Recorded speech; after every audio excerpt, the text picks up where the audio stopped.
All right, folks, welcome back. Still buzzing from this new pasta sauce recipe I tried. Oh, homemade pasta sauce. Yeah, I gotta keep things interesting in the kitchen, right? That's impressive. I usually just grab a jar from the store. Let me tell you, getting that perfect tomato flavor is a real art. What kind did you make? A classic marinara, keeping it simple. Nice. Or so I thought. Turns out there's a whole world behind those tomatoes. Really? Yeah, and it kind of leads us right into our deep dive today. Xinjiang. Okay, I'll bite. How do tomatoes in Xinjiang connect? Well, remember that listener request? We got to unpack the whole Xinjiang situation. Yeah. It's a tricky one, right? Every time you see in the news, it's intense. Exactly. And social media. Forget about it. Everyone seemed to have an agenda. Yeah, so before we even start, we want to make it clear, we're not here to tell you what to think. Right. Our goal is to help you understand why this region is such a hot-button issue. Right on. We've got a mix of news articles and research reports here. Oh. Some are super critical of China's actions in Xinjiang. All right. Uh-huh. While others present the government side of the story, we're going to try to give you a balanced view. As always. As always. So to kick things off, we're going to go with something that might surprise you. Tomatoes. Tomatoes. Okay, I'm intrigued. How do tomatoes fit into this? I know, right? Back to my pasta sauce drama. Okay. The BBC did this investigation, All right. and they found that some tomato products in European supermarkets labeled as made in Italy were actually traced back to Xinjiang. Whoa, hold up, what? Yeah, my homemade sauce drama just got real. Talk about hidden ingredients. Seriously, so are we talking like a few rogue cans here, or is this widespread? It's not just a few cans. Yeah. This BBC investigation was pretty thorough. Wow. They used specific testing methods to identify the companies and brands involved. Okay. And it turns out a significant amount of tomato paste is making its way from Xinjiang to Europe. So it's a real thing. Yeah, it is. So maybe I should have been more careful with my tomato shopping, huh? But seriously, why should we care where our tomato paste comes from? Good question. It highlights how complex and often opaque global supply chains are. Right. We might think we're buying something local or ethically sourced. Yeah. But this investigation shows it's not always so straightforward. Yeah, that product of Italy label is looking a little less trustworthy now. Right. But Xinjiang's not just about tomatoes, is it? No, definitely not. Xinjiang is actually China's biggest tomato producer. Wow. But it's also a major source of cotton. Okay. And this is where the whole forced labor issue comes in. Ah, yes, the cotton controversy that's been making headlines for a while now. It has. I've seen those reports about forced labor in Xinjiang's cotton industry. Yeah. Pretty shocking stuff. Yeah. And unfortunately, those reports aren't just speculation. Right. We've got UN reports, witness testimonies from the same BBC article we mentioned, and even references to leaked documents called the China Cables. China Cables? Which supposedly reveal inner workings of the Chinese government. They all point to a disturbing pattern of forced labor practices in both the tomato and cotton industries. So it's not just rumors, there's actual evidence. Yeah, it really seems that way. Wow, it's like that whole blood diamond situation a few years back. Yeah, I see the parallel. Except now it's blood tomatoes and blood cotton. Right. Sorry. It is, and it gets even trickier now. Some companies are saying they're sourcing their cotton ethically. Ethically. But how can you really know for sure? It's incredibly difficult to trace these materials. Yeah. Especially with a government that isn't exactly known for its transparency. So even if we're trying to shop ethically, we might still be unintentionally supporting these practices. It's a possibility. That's definitely a tough pill to swallow. It is. It raises a lot of questions about our role as consumers in this globalized world. Absolutely. But before we dive into all that, we need to hear the other side of the story. Right. Because, as you might imagine, China has a very different take on this whole situation. Oh, I'm sure they do. China's been pretty vocal about denying any wrongdoing in Xinjiang. Yeah. They paint a picture of this peaceful, prosperous region where everything's just peachy. That's their narrative. So what are they saying exactly? They flatly deny all allegations of human rights abuses. Okay. They say the region's agriculture is heavily mechanized, so they don't need forced labor. And they accuse the West of having double standard. Double-tim standards. Even going so far as to invite people to come see for yourselves how great things are in Xinjiang. Come see for yourself. Yeah. But only on a carefully curated tour. Right. Right. I'm a little skeptical of that everything's perfect narrative. I hear you. It's hard to know what to believe. Yeah, it's like, sure, they might have some fancy new machines. Yeah. But that doesn't erase the reports from people who claim they were forced to work there. That's the challenge, right?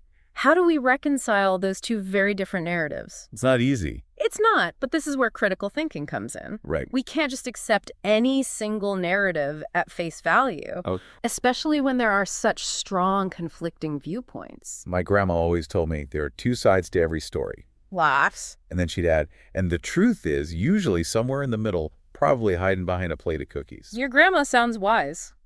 She was. And she's right. It's about digging deeper, questioning everything, and trying to get as close to that messy middle ground as possible. Totally. Yeah. But it gets even more complicated when you consider how differently information is perceived and controlled in China. Exactly. And that brings us to the next big piece of this puzzle, the information battlefield. Information battlefield, huh? Why do some Chinese people believe the BBC is lying even if they're accessing its content through VPNs? Yeah.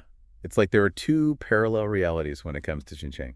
It really is. It makes you wonder, how do we even begin to bridge that gap in understanding? It's a tough one. How do we sort through all this conflicting information and form our own opinions? That's what we're going to explore next. We'll delve into the world of information control propaganda and the impact of nationalism in shaping people's perceptions. Okay, get ready, folks, because things are about to get real. Yeah, buckle up. All right, we're back and ready to tackle this information battlefield. Yeah, this is where things get really interesting. It is. It's not just about, external propaganda. Right. It's about how our own minds process information. Right. We all have our biases. Absolutely. But it feels like it's been amplified in recent years with the rise of social media and those sneaky algorithms. Oh, for sure. It's like everyone's trapped in their own echo chambers, only hearing what they want to hear. Yeah. Makes you wonder, how much of what we believe is actually based on reality. That's the question, isn't it? We're constantly bombarded with information from all sides. Right. It's harder than ever to distinguish fact from fiction. Yeah. Especially when it comes to emotionally charged issues like the situation in Xinjiang. Right. So how do we break free from those echo chambers? Any tips for our listeners on how to be more discerning, information ninjas? Well, first off, always check your sources. Check your sources. It's like checking the label before you buy those tomatoes, right? Yeah, okay. I like that. Who's behind the information you're reading or watching? Are they known for accuracy and impartiality? Right. Are there any potential biases or hidden agendas? You gotta be a detective. Be a detective, okay. Because a headline can be super clickbaity and attention-grabbing. Yeah, they're good at that. But if it comes from a source that's known to be unreliable or heavily biased, you gotta take it with a grain of salt or maybe a whole shaker. A whole shaker. All right, I'm taking notes. And don't just rely on one source. Try to get your information from a variety of perspectives. Different perspectives, okay. Even ones you might not initially agree with. Okay. It's like trying different flavors of pasta sauce, you might discover something new you like. I like where you're going with this. Exposing yourself to different viewpoints helps you get a more well-rounded understanding of the issue. That's a great point. And I know it can be uncomfortable to read something that challenges your beliefs. Yeah.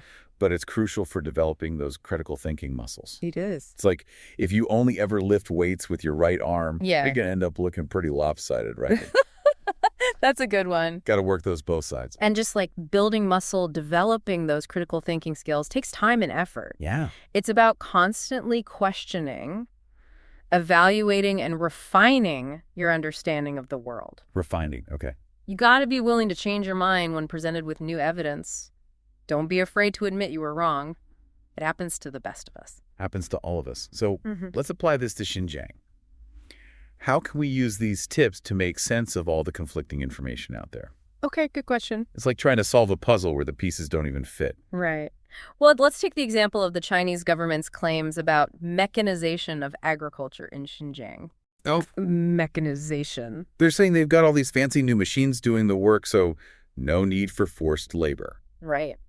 And while it's true that technology is playing a bigger role in farming, we also have those firsthand accounts from the BBC report where people describe being forced to pick tomatoes and work in cotton fields. So even if there's some truth to the mechanization thing, it doesn't automatically negate the claims of forced labor. Right. It's not a simple equation. It's like saying, I have a dishwasher, so I never have to wash dishes by hand. Exactly. Well, sure, maybe you don't have to, but that doesn't mean nobody else does. That's where looking at multiple sources and evaluating their credibility becomes crucial. Multiple sources, okay. You might see a slick video from Chinese state media showing happy farmers operating high-tech tractors. Right. But then you read an investigative report from a respected international news organization, interviewing people who claim they were forced to work in those very fields.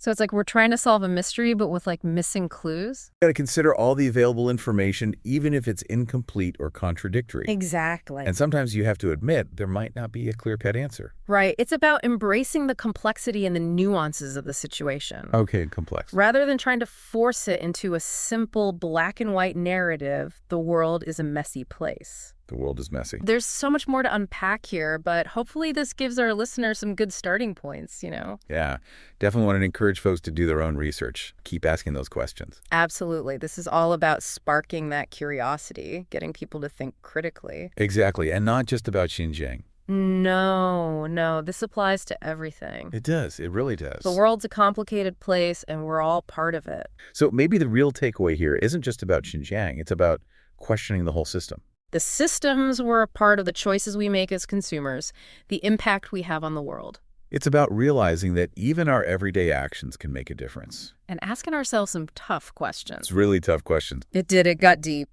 Deep, but important stuff. Yeah, definitely food for thought. All right, I think we need something a little lighter to end on. What do you say? Okay, so you know how we always end with a little something to lift the mood? Always a good idea. We're recommending Mickytolife. They do awesome travel vlogs and global culture deep dives. And they have a whole series on whiskey and alcohol unboxing that's super fun. It's the perfect antidote to all the heavy stuff we've been talking about. I'm sure we'll drop a link to their channel in the show notes. Perfect. And as always, thanks for joining us on the deep dive. It's been a pleasure chatting with you all. Until next week, stay curious, stay informed, and keep asking those tough questions. Cheers to that.